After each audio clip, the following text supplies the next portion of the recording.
Mahalagang paalala, ang lahat ng mga balitang aking inihahayag ay hindi sa akin mismo nanggaling. Ito ay galing sa mga source ng Aldab Nation sa iba't ibang social media platform. Ako ay tagapaghatid lamang at nagbibigay ng komento.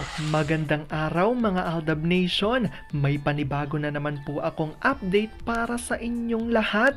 Pero bago natin ito umpisahan ay huwag niyo munang kalimutan na mag-subscribe sa aking YouTube channel at i-click mo na rin ang katabing bell button para maging updated ka sa mga latest videos na i-upload ko. At kapag umabot na ng 100,000 subscribers ang aking channel, ay may sorpresa ako para sa inyong lahat. Alam kong excited na kayo, kaya naman ngayon, umpisahan na natin ang ating kwentuhan. Ang pag-uusapan natin ngayong araw na ito kung saan di umano si Father Jeff ay nilalayuan na raw si Atay dahil sa kadahilanang ito. Tila napatunayan raw ni Father na si Alden talaga ang tamang tao. Ano nga ba ang nalaman ni Father Jeff at natakot raw ito di umano sa posibleng mangyari? Gaano ito katotoo at may sapat nga bang ebidensyang makakapagpatunay rito? Well, yan ho ang ating aalamin at pag-uusapan ngayong araw na ito, pero bago ho yan ay bibitinin ko muna kayo ng kaunting-kaunti lamang kung saan magbasa muna tayo ng mga nakakatuwang post ni My Name is Theo01 sa Twitter. Kaya naman wag na natin patagalin pa, at sabi niya sa kanyang tweet: "Ate, sinigawan ka ba ni Baby Cute nung pinababa mo siya?" "Hindi po sir, Mimi lang daw ang susunod sa kanya. Sabihin niyo sa amin pag sa tingin niyo nababastos na kayo ng kahit sino sa kanila. Mababait po sila sir, huwag niyo po silang pagalitan. Pag wala kami, pwede niyo silang disiplinahin pag sumusobra na. Mababait po sila. Baby Cute, bakit hindi ka sumama kay ate nung pinababa ka na?" "Mimi lang po." "Sinigawan mo ba si ate?" "Hindi po, sabi ko Mimi lang." "Anong sinabi ni daddy?" "Huwag idamay sa inis o galit ang mga tao sa bahay. Ginawa mo ba?" "Mimi, tama na yan pa. Sa akin to magmamaktol, hindi sa kahit kanino. Mamamasyal tayo naka. HB Mimi." "Ma, HB ka na naman agad? Natatakot na ang bata sa kakatanong mo. Hindi ka nga niya sinisigawan si ate. Ilagay mo sa lugar ang pagdidisiplina mo. Ba't pagdating sa kanya, love, tumataas agad ang dugo mo? Alam mong kaya kong ipagpalit ang buhay ko sa batang yan. Tama na yan, hindi ko naman pinagagalitan. Ako nang magpapaligo sa kanya." Alam kong tuwan-tuwa ho kayo sa ating binasa, pero may pag-uusapan na natin ang ating main topic. Oops! Wait lang, saglit lang to. May ipapaalala lang ako para sa mga bago pa lang sa aking channel. Huwag niyong kalimutan na mag-subscribe sa aking YouTube channel at i-click niyo na rin ang notification bell para lagi kayong updated sa mga latest videos na i-upload ko, at para maging parte na rin kayo ng aking Fanatics channel family. Well, alam kong super excited na kayo sa ating kwentuhan, kaya naman dumako na tayo sa ating main topic. Gaano nga ba katotoo na si Father Jeff ay nilalayuan na raw di umano si Atay dahil sa kadahilanang ito? Tila napatunayan nga raw ni Father na si Alden talaga ang tamang tao.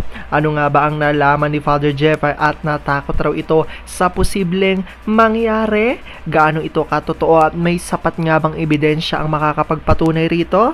Well, yan ho ang ating aalamin at pag-uusapan ngayong araw na ito. Alam kong super excited na kayo, kaya naman wag na natin patagalin pa. Una-una na nga dyan galing sa tweet ni Vampire 2019, at sabi niya sa kanyang tweet: "Simula ng ilunsad ni Mutane at Pink Elephant itong Zarzuela, na-notice nyo ang gagaling natin magsalungat sa mga sinasabi nila?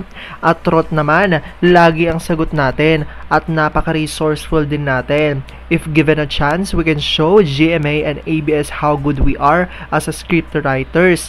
Yung mga scriptwriter nila sa Zarzuela, puro palpak lagi.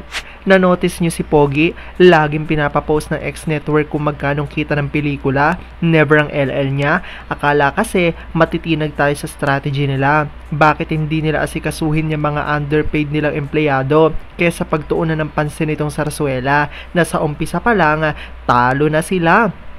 Simula nang lumipat ang mga gurang sa 5, si ang puwet niyang kulubot na ang laging dada ng dada, tahimik ang magkapatid. Ang isa kasi iniingatan pa din siguro ang reputasyon, at ang isa naman tuwing buka ng bibig, nakahanda na ang pambanat natin, nagkatroma na yata.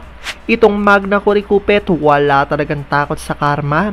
Hindi niya ba na-foresee ang magiging kahinatnan ng asawa niyang sobrang payatot na? Akala ata hindi alam ng maraming na control niya pa din ang social media account ng kapatid. Hindi na kasi makabuelo sa kaha. Napaikutan na kasi ng CCTV at galing naman kay Gabriela Sayagaya. Alam ng TBA din ADN fandom ang katotohanan, kaya anumang kasinungalingang pinaggagawa ng mga ulol, wale. Maraming resibong hawak ng TBA ADN fandom. At ito na nga ang revelasyon na galing kay Larry 1973 at ayon sa kanya, uy, Father Jeff Quintela, bakit si Alden Richards ang kinuha mong guest speaker? Mas close ka na ngayon doon sa Congre ng District 1 ng QC. Takot kang malasin at hindi puntahan ng tao at hindi kumita ang simbahan? Ayan niya ang inilabas ng isang Aldab Nation kung saan minention niya nga talaga dito mismo si Father Jeff at ayon nga dito sa kanya, bakit nga raw biglang si Alden ang kinuha nitong guest speaker? At ayon nga sa mga Aldab Nation, tila ito nga raw ang pagpapatunay na parang nilalayuan na nga raw dito ni Father Jeff si Atay dahil sa mga posibleng mangyari na Aldab Nation lang ang nakakaalam. At alam kong dahil dito, marami pa rin sa inyo ang mas lalo ngayong kumakapit at naninindigan na Aldab Matriarch is real. Pero sabi nga natin na kahit na ano pa man na maging desisyon ni na Alden at Maine sa kanilang buhay, karera at buhay pag-ibig, ay kailangan natin silang suportahan at kailangan natin itong tanggapin ng buong buo dahil yon ang kanilang deserve. At yan ang aking update for today's video. Maraming salamat sa panonood at pagtapos sa videong ito. Kung nakapag-subscribe ka na, welcome sa Fanatics Channel family. Kung hindi pa naman, huwag ka nang mahiya. Mag-subscribe ka na. Pindutin mo na yan. I-click mo na rin ang katabing bell button para makatanggap ka ng notification kapag may bagong update para sa iyo. Para naman sa parte na ng aking pamilya, punta lang sa aking channel at i-click ang videos para mapanood mo at malaman mo pa ang mga nakaka-good vibes at nakakakilig na fresh news about Maychard. Muli, ako ho ang inyong lingkod na patuloy na maghahatid ng good vibes every day. Thank you mga Aldab Nation. Ingat!